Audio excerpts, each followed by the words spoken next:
Të dashur voglush, si që dini, prallat më të bukura në botë fillojnë gjithmonë, na ishte se që na ishte. Këtë herë nuk duam t'ju tregojmë një histori të trilluar me princa e me princesha, por një histori me heronj krejt të zakonshëm. Pra, historia jonë fillon kështu.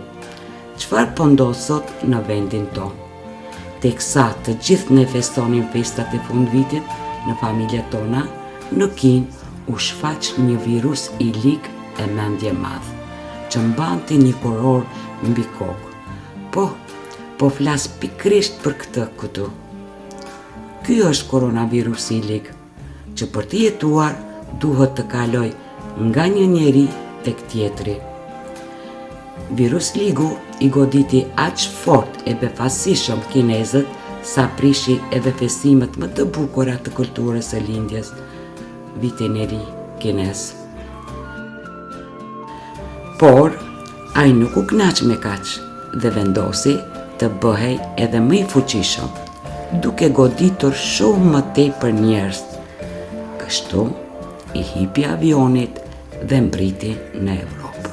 I ma gjepsur nga bukuria e vendit ton, vendosi të ndalonte edhe këtu tek ne në Maqedoni.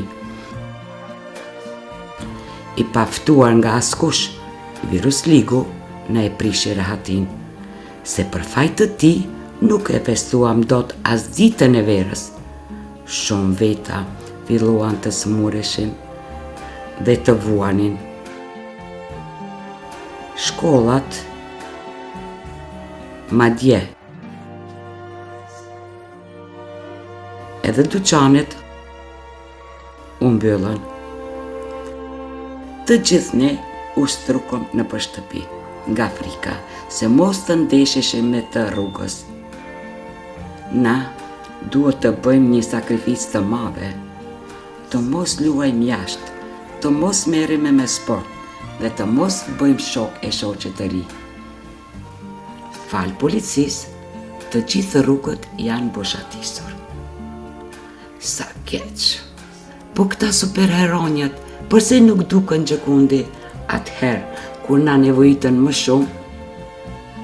Ja ku janë, po vinë, nuk është Spidermani, gruaja e mrekullive, apo Batmani. Por, këta mjekët, infermierët dhe punonësit e zakonshëm të spitalit që na dhanë bashkarisht një lajm mjaft të mirë, koronavirusi i lig mund të mposhtet, vetëm nëse jemi të bashkuar. Këta superheronjë të zakonshëm aq edhe të mëdhenj na mësojnë se 1. Duart duhet t'i lajmë shumë shpesh dhe shumë mirë. 2. Duhet t'i mbrojmë syt, buzët dhe hundën, si dhe të përdorim shami kur të shtitim ose kollitemi. 3. Duhet të rrim të paktën 1 metër larg njëri tjetrit. Dhe mbi të gjitha voglush të dashur, duhet të qëndrojmë në shtëpitë tona. Është me të vërtet sakrificë e madhe, por ka shumë anë të mira gjatë kësaj periudhe. Mund të kalojmë më tepër kohë me familjet tona. Mund të zbulojmë sërish ato vogëlsirat që jeta e përditshme na i bën t'i nënvlerësojmë. Për shembull, mund të gatuajmë receta të reja me nënën. Mund të bisedojmë me të.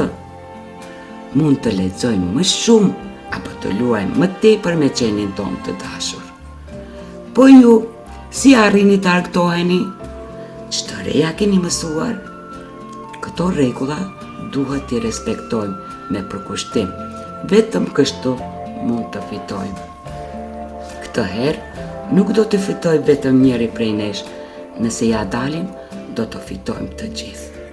Të qëndrojmë sot në shtëpi për të përqafuar nesër më fort se dje. Forca voglush, do të shihemi së shpejti, sepse gjithçka do të shkojë mirë.